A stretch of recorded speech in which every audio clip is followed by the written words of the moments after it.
Onde está Deus quando precisamos dele? Porque o Senhor não fala comigo? Porque não me responde logo? Nem todos querem aceitar e entender a sua forma de atuar. Deus precisa que aprendamos a viver por fé e na sua dependência. Salmo 34:18. Ele fica perto dos que estão desanimados e salva os que perderam a esperança. Se estás a ver-nos pela primeira vez, ou se por algum motivo aí em casa perdeste a comunhão com Deus, Ele está aqui para te confortar, te amar e te restaurar. Ele não promete uma vida sem problemas, mas dá a paz e a força àqueles que o aceitam. Precisamos de confiar no seu caráter e na sua fidelidade, pois assim seremos abençoados e, mais do que isso, seremos bons administradores de tudo o que Ele colocar nas nossas mãos. Mateus 28:20 diz-nos: certamente eu estarei sempre convosco. Isto é uma promessa que vem diretamente de Deus para aqueles que neles confiam e têm um relacionamento com Ele. Deus não está longe e quer que tu o conheças. Ele conhece-te e ama-te, e para Ele importa a atitude do teu coração e a tua honestidade. Romanos 5:8. Mas Deus prova o seu amor para connosco em Cristo, que morreu por nós, sendo nós ainda pecadores. Mas a sua morte na cruz não foi o fim, e Ele ressuscitou e está vivo hoje. 1 Coríntios 15:3-4. Cristo morreu pelos nossos pecados, foi sepultado e 3 dias depois ressuscitou dos mortos, conforme as Escrituras. Deus é o único caminho para Deus. Jesus é o único caminho para Deus. Jesus disse, João 14:6, eu sou o caminho, a verdade e a vida, e ninguém vem ao Pai não ser por mim. Não foram os grandes que Cristo chamou, nem justos o que Ele veio salvar, mas os pobres e fracos, culpados e maus, mandou para os seus chamar. E tu não desejas também conhecer este amor de Deus? Pela fé no Senhor como teu Salvador irás alcançar tal prazer. Vamos iniciar o nosso culto e vamos fazê-lo então em número 44, ao crer nesse amor, e vamos fazê-lo de pé.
A bênção do Senhor para e também para o seu servo Pai ministrar a sua palavra nesta manhã. Eu iria pedir a Helena se aqui a bênção do Senhor. Senhor, que mais uma vez podemos estar unidos em teu nome para louvar-te e agradecer-te como tens digno e também para aprender mais de ti. Louvamos-te, Senhor, porque fomos alcançados por este amor sem igual que nos levou a crer em ti e a confiar em ti de todo o nosso coração. Tu és totalmente confiável, Senhor. Por isso queremos pedir-te que aceites o louvor e a gratidão do nosso coração. Pedimos, Senhor, também pelo teu servo que vais pôr a tua palavra, que ela venha de facto ao encontro das necessidades de cada um. E, Senhor, que pedimos também que haja salvação de almas, porque tu és poderoso, és o mesmo ontem, hoje e eternamente. E o teu braço continua estendido e com poder para salvar e abençoar. E te damos tudo ao teu cuidado, este culto, e que tu fiques e recebas o primeiro lugar, Senhor. Em nome do Senhor Jesus. Podem sentar-se, faz favor. Em tudo dá graças, porque esta é a vontade de Cristo, de Deus em Cristo dos nossos convosco. Eu dou graças pelas mãos que se prepararam, esperaram e me amaram antes que eu nascesse. Mãos que me seguraram, criança pequena e frágil, ensinaram-me a caminhar. Mãos que me instruíram com força e vigor, transmitiram carinho e deram-me amor. Mãos que prepararam a alimentação, mediram indicação, aplicaram compreensão.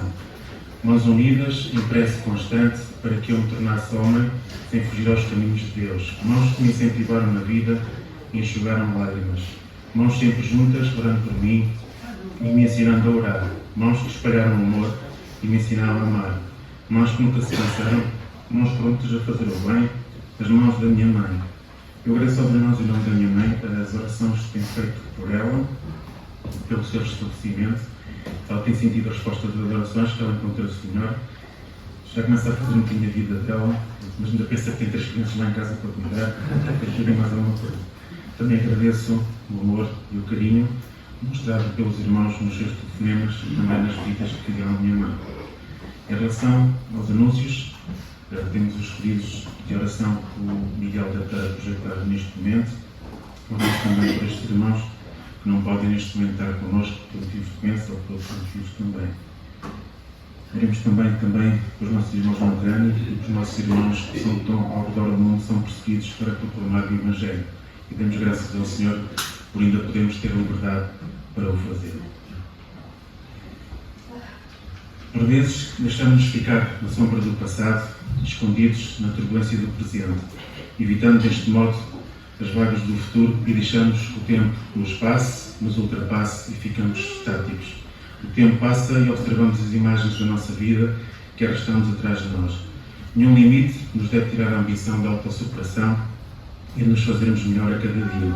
E aplica-se a todas as circunstâncias da nossa vida.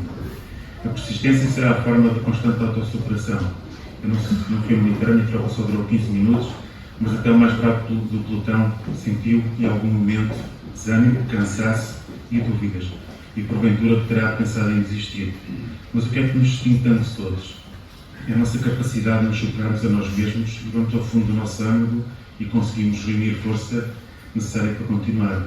Nos meios das dificuldades, por vezes, encontramos uma oportunidade. Eu encontrei Deus. O Senhor, com a sua mão, nos tem guiado em tempos de necessidades e é a fonte onde vamos beber a nossa força. E quando atravessamos dificuldades, guia os nossos pensamentos, sendo a fonte da nossa esperança. João 4,14: mas aquele que beber da água que eu lhe der, nunca terá sede, porque a água que eu lhe der fará nele uma fonte que salve para a vida eterna. Sublime graça que alcançou um pobre como eu, porque o Senhor é o meu pastor e de nada sinto falta. Ele me conduz aos campos verdes do descanso, o meu sorriso vê-se no espelho plácido das suas águas. A minha alma conforta-se e pela sua graça me conduz pelas veredas da justiça. Nada recearei, ainda que sobre mim se abatam dessas trevas, entre mim e os meus inimigos. A mesa da abundância abrigo diante do cara fechado dos adversários, e sobre mim derrama o seu perfume. Como uma árvore de muitas cores e bandeira da misericórdia e do perdão. Onde escutar a minha existência sempre comigo, seguro ao seu santo lar. A graça a mim conduzirá, e ali no céu de luz, para sempre cantarei e adorarei a Deus. No Deuteronômio número 14 sobre a graça, que nos vou nos estudar.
Lemos no Salmo 143, versículo 10: Ensina-me a fazer a tua vontade, pois tu és o meu Deus, que o teu bondoso Espírito me conduza por terreno plano.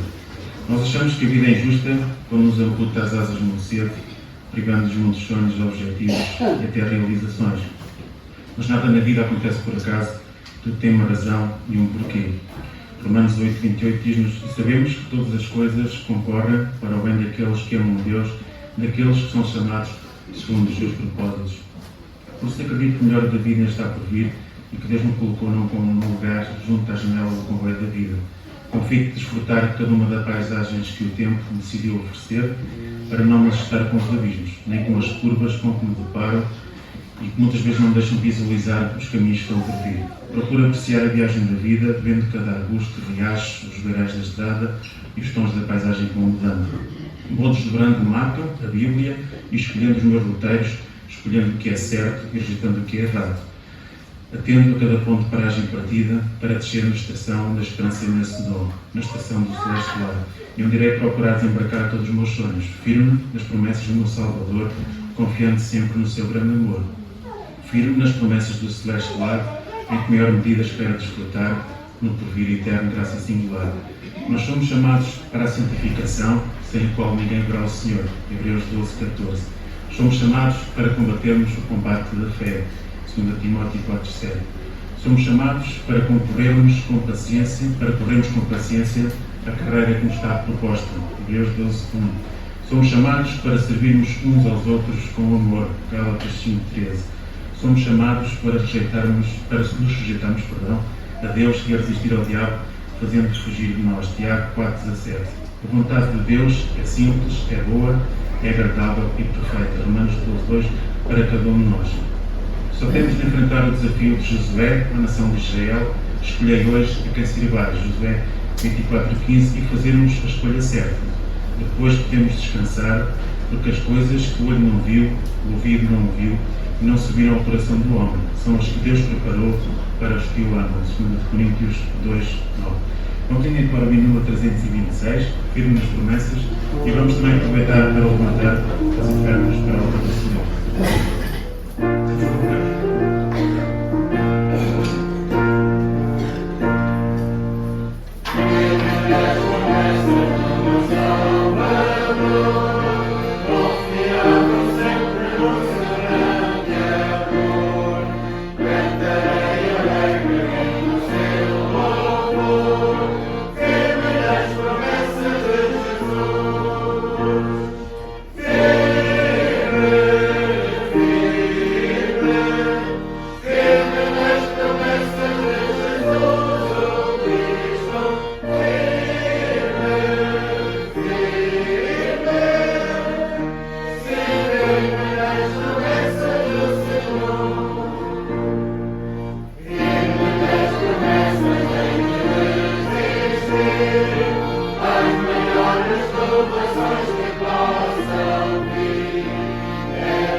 Ele é o Deus que fez a terra, todos os céus e mares, o sol entardecer. É o Deus que do pó fez o homem e neste universo tem todo o poder. Podem sentar, se acham. Eu sei que dele é a força que abre os mares, estremece os montes que têm o sol e que assim dá para abrir moradas, que dá força aos fracos e os faz andar. Ele é o Deus da sarça ardente, ainda hoje faz queimar o nosso coração. E sim, por toda a eternidade, Ele é o Senhor, Ele é o Soberano. Por mais voltas que deu o mundo, onde quer que esteja, quero-me lembrar que este Deus, o Criador de tudo, é quem me dirige e me faz cantar. Ele é quem repreende os ventos com uma palavra e faz calar o mar. Ele é o Deus que faz da água vinho e o seu poder os mortos pode levantar. Ele é quem faz os cegos tenham vista, faz que os aleijados possam andar e as vidas velhas se transformem em novas e que toda a ansiedade pode libertar. Ele é a luz com que o seu brilho vai alcançar o meu pobre coração. Ele é quem venceu a morte e por sua cruz me deu vitória. Por mais voltas que deu o mundo, onde quer que esteja, quero-me lembrar que Jesus, o meu Redentor amado, é quem me dirige e me faz cantar. Esta é a letra do hino com que a escola dominical vai participar agora e que os alunos que se dizem graças a Deus.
faz ruir muralhas, que dá força aos fracos e os faz andar. Ele é o Deus da sarça ardente, ainda hoje faz queimar meu coração. Sim, por toda a eternidade, Ele é o Senhor, é o soberano. Por mais voltas de um mundo, onde quer que esteja, quero me lembrar que este Deus, o Criador de tudo, é quem me diz e me faz cantar.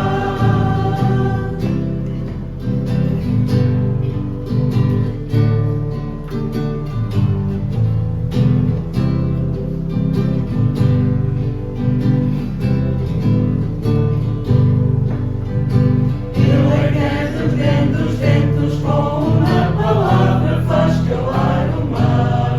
Ele é o Deus que faz da água vinho, seu poder os mortos pode levantar. Ele é quem faz que os cegos tenham vista, faz que aleijados possam se andar. Vidas velhas transformando em novas, de toda a ansiedade pode libertar. Ele é o Deus que com seu brilho veio alcançar meu pobre coração. Ele é quem venceu a morte e por sua cruz me deu vitória. Por mais voltas de um mundo, onde quer que esteja, quero me lembrar que Jesus, meu Redentor amado, é quem me diz e me faz cantar.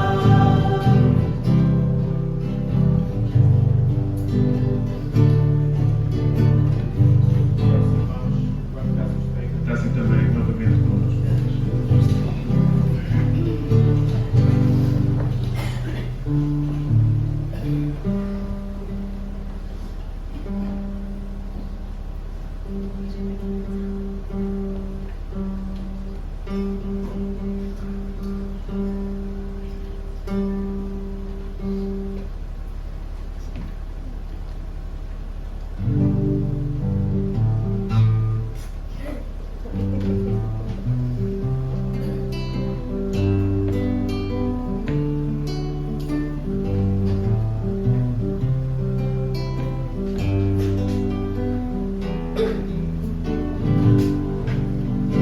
Ele é o Deus que fez a terra, todos os céus e mares, sol entardecer. Ele é o Deus que do bom fez o homem e neste universo tem todo o poder. Eu sei que dele é força cauda os mares, que estremece os montes, que detém o sol, que incendeia, faz ruir muralhas, que dá força aos fracos e os faz andar.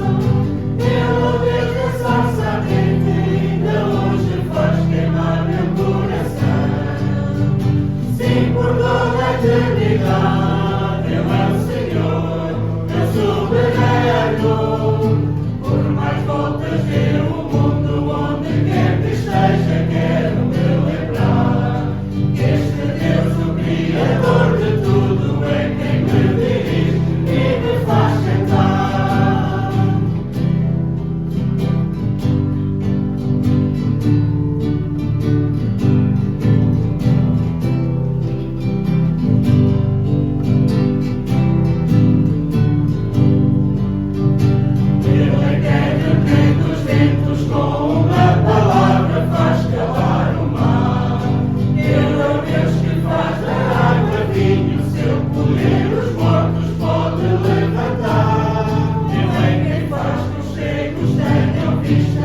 esta manhã, para pedir para os nossos momentos, não posso só decretar aqui.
Bom dia, igreja.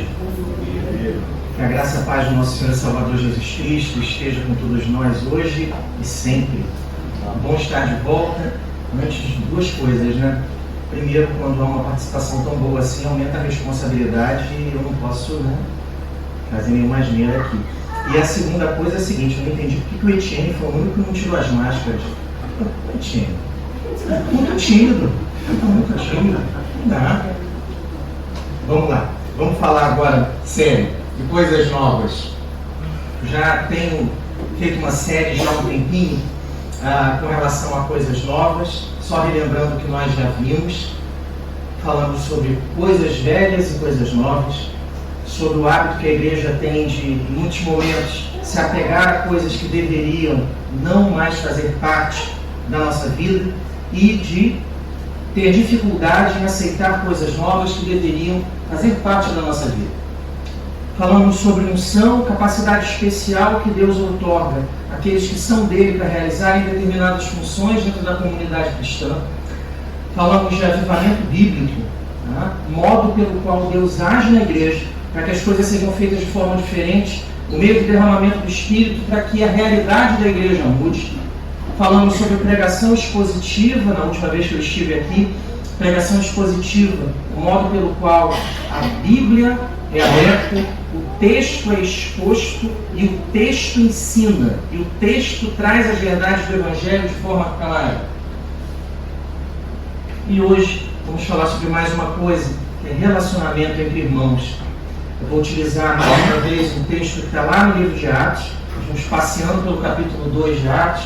Eu vou falar sobre relacionamento entre irmãos. Quando se pensa em relacionamento entre irmãos, pensamos mais ou menos em algumas coisas assim, né? É bom e é ruim, né? Tem a parte boa e tem a parte complicada, né? Esse é o relacionamento entre irmãos. Que muitas vezes se amam, outras vezes, né, se odeiam por 5 segundos e depois volta tudo ao normal. Como é que você se relaciona com seu irmão? Quero primeiro que nós pensemos numa realidade da nossa família, da nossa casa, da nossa vida. Como é que você se relaciona com seu irmão? Tá? Como é que esse relacionamento acontece? Ele é um relacionamento perfeito? Lindo, ótimo, não há problema nenhum, nenhuma dificuldade, vocês nunca brigam, nunca se desentendem, é uma bênção, é uma maravilha. Parece, é assim, olha, todos abraçadinhos, lindos, olha, que eu amo meu irmão, que família feliz que eu tenho, é assim um relacionamento entre irmãos? o tempo todo? Ou ele é um relacionamento normal? É mais ou menos assim.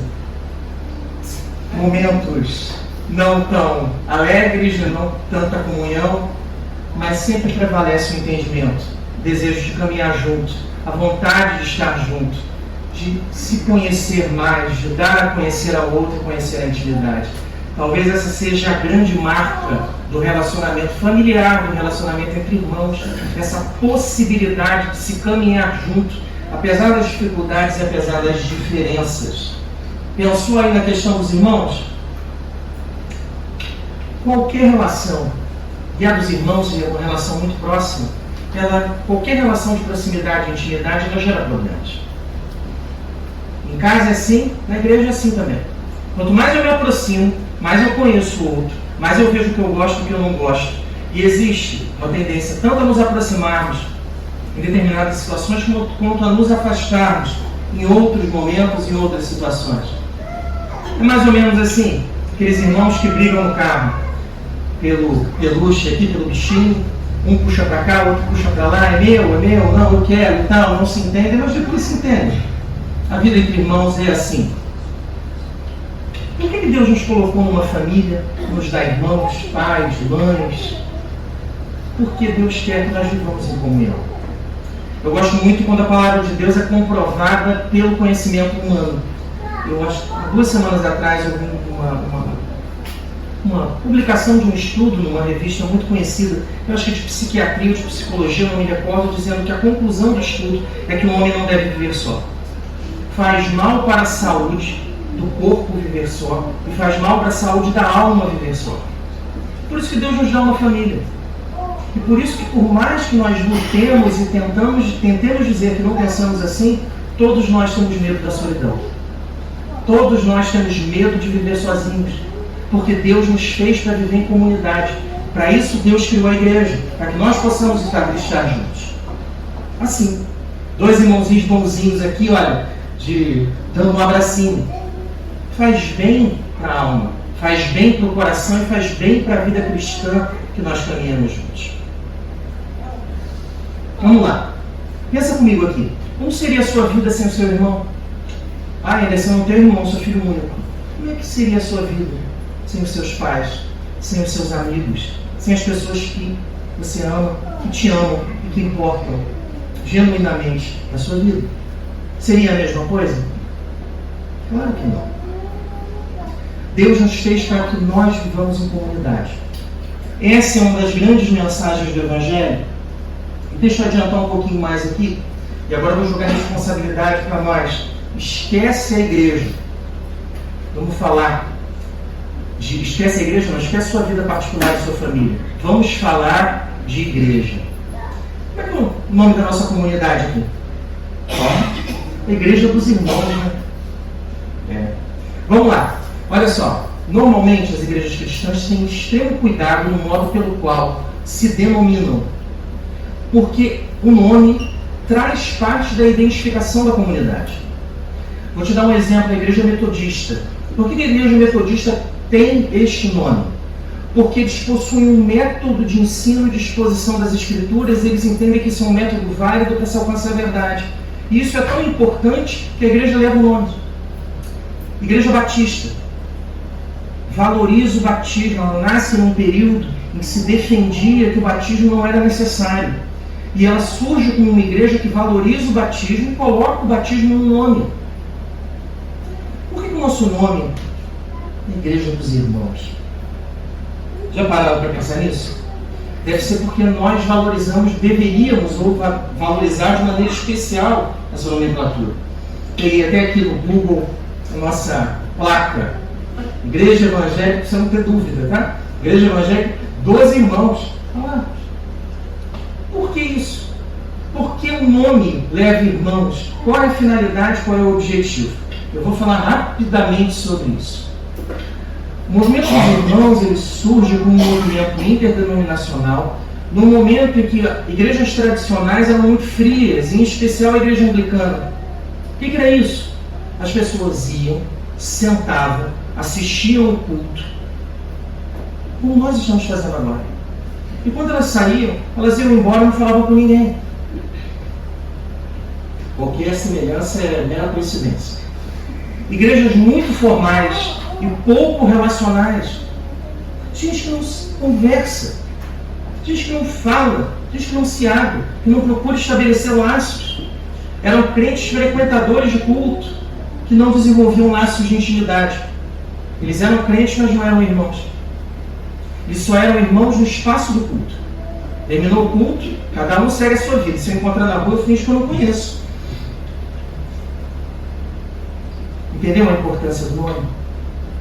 A igreja e o movimento dos irmãos queria ser um movimento que fizesse diferença. Que os irmãos fossem irmãos. Não fosse uma coisa só de dizer: oi irmão, bom dia, boa tarde, boa noite, a paz do Senhor. O objetivo não é esse. É lembrar de como é aquele relacionamento em casa. E tentar, dentro das limitações e das dificuldades que nós temos, criar uma proximidade entre aqueles que são da família de Deus. Era essa a ideia. Não é culto formal. Isso aqui, só isso aqui, não é igreja. Só isso aqui não é igreja. E eu vou falar de novo, mas você não tenha prestado atenção. Só isso aqui, que eu estou mostrando aqui na imagem, isso aqui não é igreja. Tá? Igreja é mais do que isso. E o movimento reformador como um todo, ele surge para que isso aqui mude. Esse formalismo aqui, sentei, assisti, levantei e fui embora. E a minha vida não muda e tudo continua o mesmo. Eu faço as mesmas coisas durante 20, 30, 40 anos. E eu digo que eu sou cristão, mas a minha atitude não reflete aquilo que é a minha fé, que eu professo como fé. Vamos lá. Qual é então o objetivo dos irmãos? Por que nós temos aquela plaquinha ali embaixo, o nome, Igreja dos Irmãos? Porque o objetivo da comunidade cristã é transformar frequentadores de culto em verdadeiros irmãos. Lembra quando eu coloquei um irmão uma hora assim, puxando a orelha do outro, um assim de costas para o outro?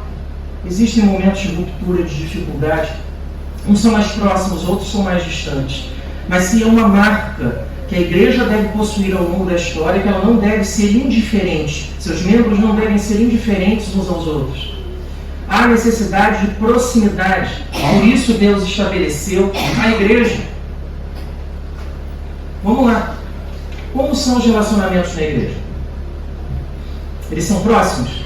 São distantes? Como a igreja se relaciona? Como nós nos relacionamos? O banco 1 conversa com o banco 4? Como a igreja se relaciona? E isso é importante demais. Muito, muito importante. Porque tem, e eu já ouvi isso, algumas pessoas já conversaram isso comigo, e elas dizem: quanto mais a igreja está cheia, mais só eu fico. Quando eu estou num local em que há muitos crentes, eu me sinto só. Porque as pessoas parecem que olham e não me veem. Eu falo e elas não me escutam. Eu sou como se fosse mais uma peça na engrenagem. Mas ninguém se importa comigo de verdade. Vamos lá. Como é que funcionam os relacionamentos na igreja? Eu quero te mostrar duas realidades. A grande característica daquilo que se denomina irmão é a capacidade de compartilhar a intimidade. O que caracteriza família, amizade, irmão, é a capacidade de compartilhar a intimidade. E isso é fácil? Não. Isso é difícil? É. Eu sou bom nisso? Não. Talvez você não seja também. Eu tive a oportunidade agora nos últimos dias, eu estava em viagem e aí eu vi duas pessoas conversando e eles com tanta facilidade de compartilhar a intimidade deles. Eu falei: meu Deus do céu, que coisa, né? E eles começaram a conversar de coisas da vida mesmo, tal, e abrindo o coração. Eu olhei e falei assim: deve ser bom você ser assim. Eu não sou. Mas Deus quer que as barreiras do coração caiam, que nós nos conheçamos melhor. Porque senão eu sou cristão formal. Eu tenho minha comunhão limitada ao ambiente de culto. Aí eu estou aqui, eu rio para todo mundo, eu dou paz do Senhor, é uma maravilha, depois eu vou embora. E às vezes nem em casa eu tenho comunhão. Esse é o grande desafio da vida cristã. É como deveria ser cristianismo teórico, o que você sabe, o que você lê, o que você conhece da Bíblia há 20, 30, 40 anos. Tem gente aqui que é cristã há mais tempo do que eu tenho de vida. É teórico, mas tem que ser prático. Como é? Só que há uma distância entre essa teoria e essa prática, é isso que nos atrapalha. Só que a Bíblia nos diz que nós devemos viver como irmãos. E eu quero tentar, à luz das Escrituras, te mostrar isso, esse relacionamento entre irmãos, utilizando o texto bíblico como base, para nós refletirmos e buscarmos lições de como Deus quer que nós vivamos como igreja. Eu separei 7 lições, baseadas aqui no texto de Atos, no capítulo 2, versículos 42 a 47. Eu vou ler na Nova Versão Internacional, porque eu gostei tanto quando eu li o texto na NVI, vai ficar na NVI mesmo. Normalmente uso a revista atualizada, mas hoje vai de NVI. Vai ficar muito próximo da versão que você tem aí. Se não for o caso, você sabe que eu sempre coloco o texto aqui, fica fácil para nós examinarmos. 7 lições bíblicas de como a igreja deve viver e manter um relacionamento como se irmãos fôssemos de verdade. Olha o que a palavra de Deus diz para nós. Eu vou ler o texto de Atos, capítulo 2, versículos 42 a 47. Depois nós vamos discutir essas 7 lições, mas antes disso, eu quero orar com você, para que Deus nos abençoe, como Ele sempre faz. Vamos lá. Senhor, como é bom estarmos aqui. Hoje não está tão quente, hoje está mais chuvoso um pouquinho, mas independente do dia, o Senhor sempre está conosco. Se estamos alegres ou tristes, nos momentos de alegria, de dificuldade, na parte boa ou ruim da vida, o Senhor sempre está conosco e cuida de nós. E o que nós te pedimos, Senhor, é que o Senhor nos ensine a vivermos como uma comunidade que te agrada. E o modo de te agradar é te obedecer. Nós queremos obedecer, Pai. Temos dificuldade, não conseguimos muitas vezes. E por isso recorremos à Escritura, que é fonte de verdade, fonte de vida, e ela sim pode nos ensinar, pode nos mostrar caminhos que nós podemos trilhar, caminhos seguros para que a igreja mude, para que a realidade se transforme, para que o nosso coração seja mudado. Porque é isso que o Senhor quer. O Senhor nos ama, cuida de nós e cuida da igreja. Faz assim, Senhor, nos ensina mais uma vez, por meio da Tua palavra, do Teu Espírito Santo, em nome de Jesus. Amém. Meus irmãos, vamos lá. Olha o que a palavra de Deus diz para nós, Atos 2, 42 a 47, eu vou ler na NVI. Lembrando, tá? Capítulo 2, Pentecostes, derramamento do Espírito Santo, chegada dos que eram judeus e olham aquele cenário em que eles falam em diversas línguas. Eles perguntam o que está acontecendo. Pedro faz a primeira pregação pós morte e ressurreição de Cristo. 3.000 pessoas se agregam à comunidade cristã. E Lucas faz um relato aqui de como a igreja se comportava no século I, a igreja primitiva, com relação à intimidade e comunhão. E é isso que eu vou ler aqui com os irmãos. Agora sim, versículo 42 em diante, falando sobre a igreja. Eles se dedicavam ao ensino dos apóstolos e à comunhão, ao partir do pão e às orações. Todos estavam cheios de temor, e muitas maravilhas e sinais eram feitos pelos apóstolos. Os que criam mantinham-se unidos e tinham tudo em comum.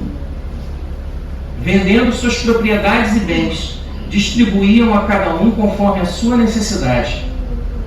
Todos os dias, continuavam a reunir-se no pátio do templo, partiam o pão em casa e juntos participavam das refeições, com alegria e sinceridade de coração, louvando a Deus e tendo a simpatia de todo o povo. E o Senhor lhes acrescentava diariamente os que iam sendo salvos. Eu olho esse texto aqui e às vezes eu penso assim, isso aqui não é verdade, não é possível. Como é que pode ser? Vendiam os bens, distribuíam para cada um de acordo com a sua necessidade. Isso aqui é uma coisa... Mas vamos lá. Vamos entender como é que esse texto pode nos abençoar, pode nos ensinar, que lições esse texto traz para nós. Eu separei aqui algumas. E a primeira lição de como vivemos como irmãos, como comunidade cristã é essa aqui. Irmãos desenvolvem um relacionamento de ensino, comunhão, intimidade e oração. Essa é a primeira característica dos irmãos, essa é a primeira característica da igreja primitiva, narrada aqui na igreja como um conjunto. 4 palavras: ensino, comunhão, intimidade e oração. Olha o que a palavra de Deus diz para nós. Primeira coisa, versículo 42. Eles se dedicavam ao ensino dos apóstolos e à comunhão, ao partir do pão e às orações. Frase curtinha, tem tanta coisa aqui. Primeira coisa, eles se dedicavam ao ensino dos apóstolos. O que é isso? O ensino dos apóstolos foi a tradição oral que Jesus passou aos apóstolos e os apóstolos de primeira geração passaram à igreja. Tá? Aí você fala assim para mim, Anderson, mas não há texto bíblico escrito. O texto bíblico escrito, acredita-se que ele inicia entre o ano 50 e o ano 65 depois de Cristo. Então, nesse período aqui que nós estamos falando, que é provavelmente o ano 33, a tradição e o ensino dos apóstolos, ela é feita de maneira oral. Tá? O ensino dos apóstolos. Que ensino dos apóstolos é esse? O que Jesus ensinou no período que ele esteve conosco. Então, uma marca dos irmãos, uma marca da característica de uma comunidade cristã é ensino bíblico, ensino apostólico. Essa é uma das marcas. Qual o problema? Hoje, as igrejas como um todo são extremamente descuidadas com o ensino. Extremamente descuidadas com o ensino. Você quer ver uma igreja desabada? Abre o púlpito para qualquer um. Pode abrir. Eu já vi isso acontecer, tá? Abre para qualquer um só. Fica ótimo. Depois de um ano você pergunta se ficou bom ou não ficou. Há necessidade de se ter cuidado e zelo com o ensino, zelo com as escrituras, zelo com a exposição bíblica, com o modo de se fazer, com o modo de ensinar. Há necessidade disso. E a igreja possuía esse zelo. E esse zelo ele foi se dissolvendo com o tempo. E a igreja católica teve problemas com isso. Teve que se reformar internamente diversas vezes por isso. A igreja reformada tem vários problemas com isso ao longo da história. Vários. Com dinheiro, com poder, com usar a escritura para manipular a vida das pessoas e o raciocínio humano. Então vamos lá. Primeira característica, então, de uma igreja que vive como irmãos: ensino dos apóstolos. Ensino correto das escrituras. Segunda característica, está no versículo 42. Comunhão. Comunhão. Pessoas que vivem juntas, que caminham juntas, que se conhecem, que dão os passos de maneira junta, coordenada. Tá? Não é um morar na casa do outro, não, tá? Não é isso, não. Mas pessoas que se conhecem, que se preocupam umas com as outras. Tá? Terceira marca dessa comunidade de irmãos é o... Não, pulei um aqui, voltou. É o partir do pão. Esse partir do pão que está sendo colocado aqui é a ceia do Senhor. Só que deixa eu te falar uma coisa. Em Israel, em Jerusalém, no século I, e para a cultura hebraica, você só partilhava a mesa com quem você tinha intimidade. Você só chama para a sua casa quem você tem intimidade. Deixa eu te dar uma ideia aqui mais ou menos. Esse tipo de comunhão, de intimidade, com um exemplo, acho melhor você vai entender. Você chamaria alguém, ou melhor, quem você chamaria para ir para o seu quarto e sentar na sua cama? Esse aí você tem intimidade. Chama alguém para sua casa, vai para o seu quarto, senta quando você... Pode sentar aqui na minha cama para nós conversarmos. Esse aí você tem intimidade. Era essa aqui, era esse partir do pão. É essa palavra que quer dizer aqui. Gente que abre a casa, que abre a intimidade, que abre o coração, que confia no outro e sabe que Deus quer isso. Deixa eu te falar. Quem daqui conhece o seu quarto?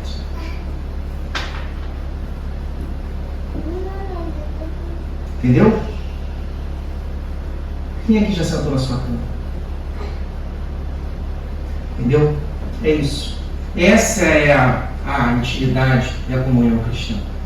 Como a igreja se afastou disso? Como a igreja se afastou disso? Última coisa. Irmãos oram juntos. Irmãos oram juntos.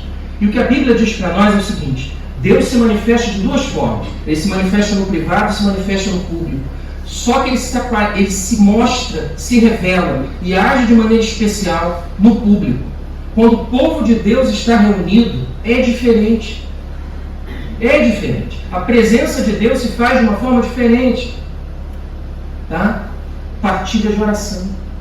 Partilha do que eu preciso. Partilha do que eu tenho falta, do que eu tenho necessidade. Daquilo que Deus pode fazer e eu não consigo levar só. Eu preciso que alguém ore comigo, porque eu não consigo só.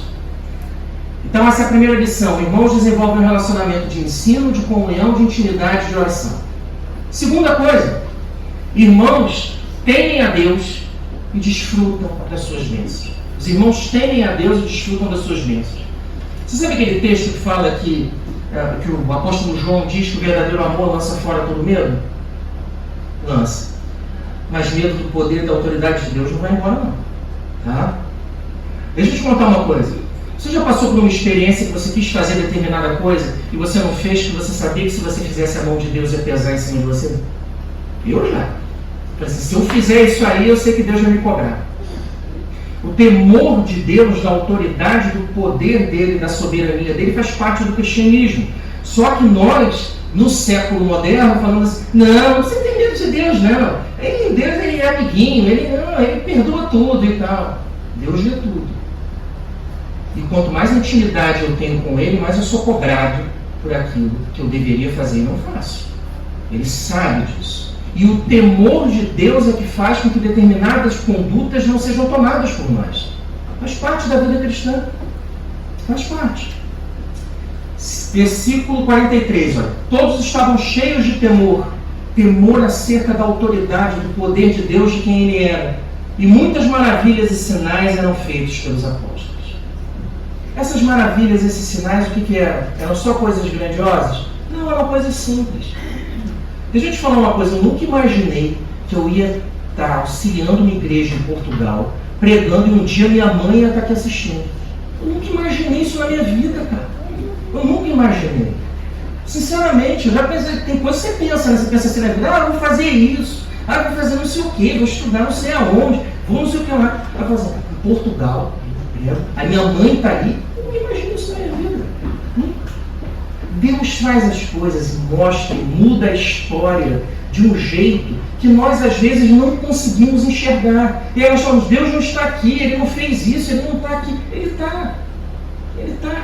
Eu sou adepto da teoria, quando nós chegarmos lá, Ele vai colocar tudo no telão e vai falar assim, olha o que eu fiz por você, você não viu. Ó. Aí ele assim, fala assim, isso eu não vi, não. O senhor estava aqui? Estava, Ele está o tempo todo. Nós temos dificuldade de enxergar, mas Ele está o tempo todo. Segunda característica de igreja que vive junta com irmãos. Gente que teme a Deus, desfruta das bênçãos de Deus e olha com olhos de enxergar as bênçãos. Terceira característica. Os irmãos de verdade, eles são unidos por uma vida em comum, dentro e fora do ambiente de culto. Vida em comum, dentro e fora do ambiente de culto. Versículo 44. Olha aqui. Os que criam mantinham-se unidos. Eu coloquei até amarelo aqui, ó. Unidos. E tinham tudo em comum. Mantinham-se unidos e tinham tudo em comum. O texto bíblico fala assim, tinha alguma coisa em comum e outras não? Não, tudo em comum. Tá? Vida dentro e fora do ambiente de culto. Dentro e fora da igreja. Gente que se relaciona dentro e fora da igreja e não só 1 hora ou 2 durante a semana. Tá? Quarta característica. Irmãos são generosos e não se importam em partilhar. Irmãos são generosos e não se importam em partilhar. Olha o que o texto diz aqui. Essa aqui chega a ser assustadora. Olha. 45, versículo. Vendendo suas propriedades e bens, distribuíam a cada um conforme a sua necessidade. Só que se contar, eu tenho certeza, se contar isso aqui daqui a 100 anos, vão falar assim, isso aí não faz parte do texto bíblico, foi um acréscimo que foi feito. Tá? A igreja via quem tinha necessidade auxiliado. Quem precisava era auxiliado. Quem necessitava era identificado e recebia ajuda. Agora deixa eu te fazer só uma advertência aqui. Você pode ser generoso, você deve e pode compartilhar. Só que olha o que o Paulo coloca aqui em 2 Tessalonicenses 3,10.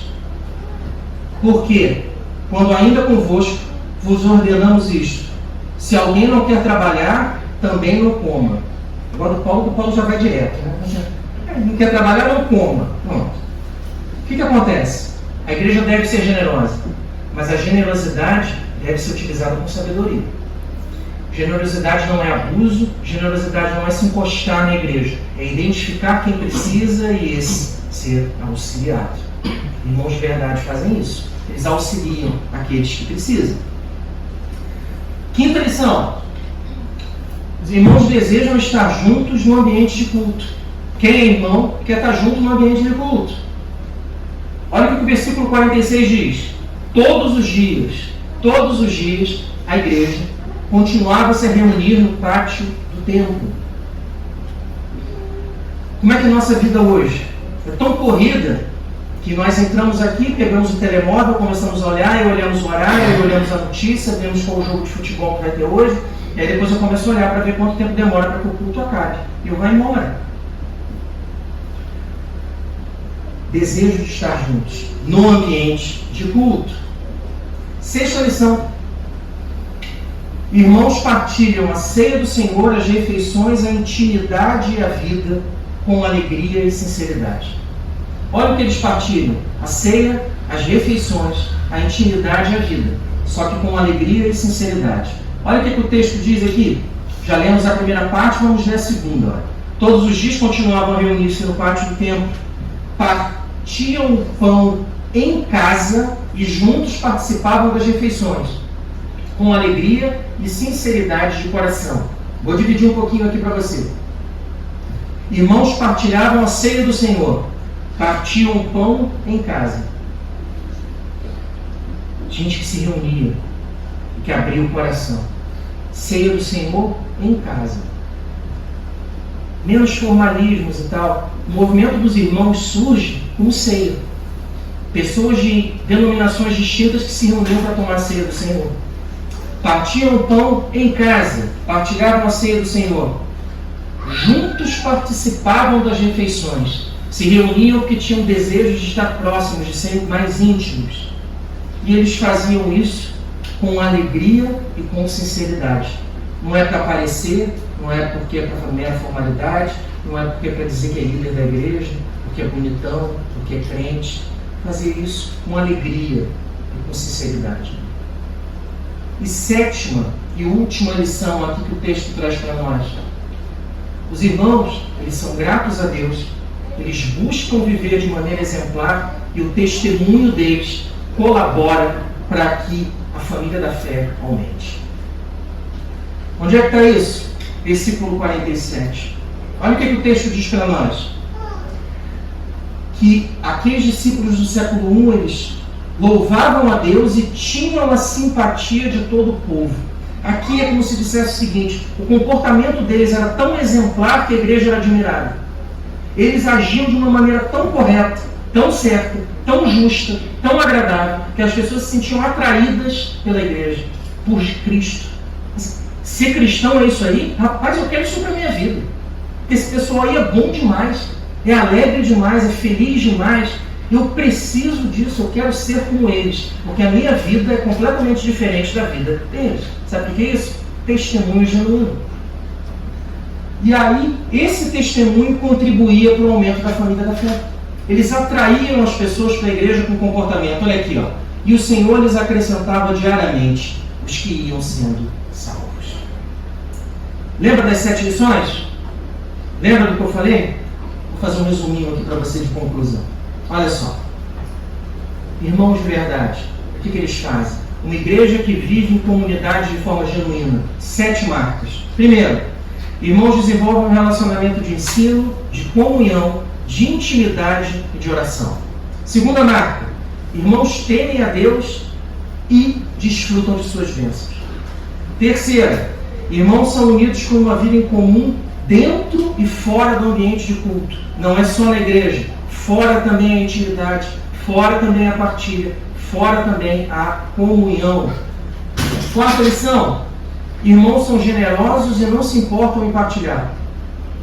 Quinta, irmãos desejam estar juntos no ambiente de culto.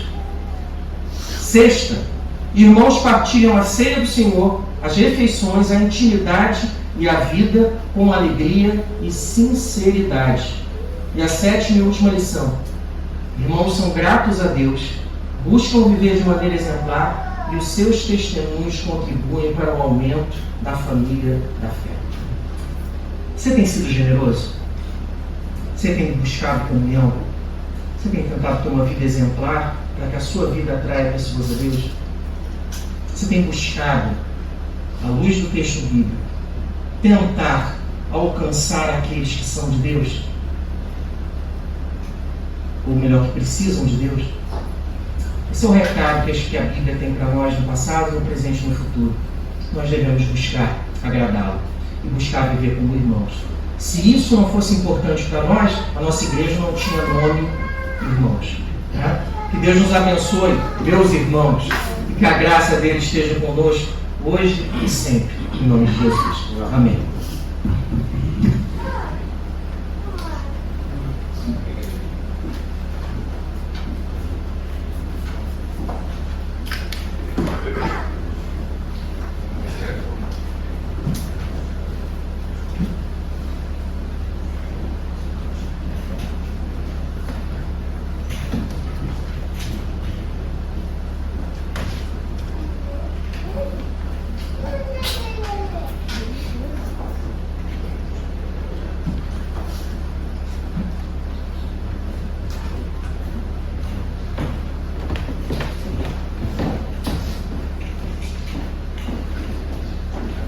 Antes de terminarmos, gostaria de relembrar, como não sabem, no próximo domingo comemoramos o 17º aniversário da abertura do trabalho do Senhor aqui na cidade.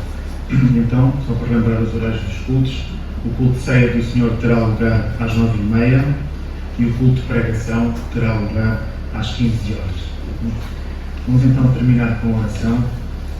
Eu queria pedir ao João Paulo que nos pedisse uma oração.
Nos possamos ajudar, estar interligados uns com os outros.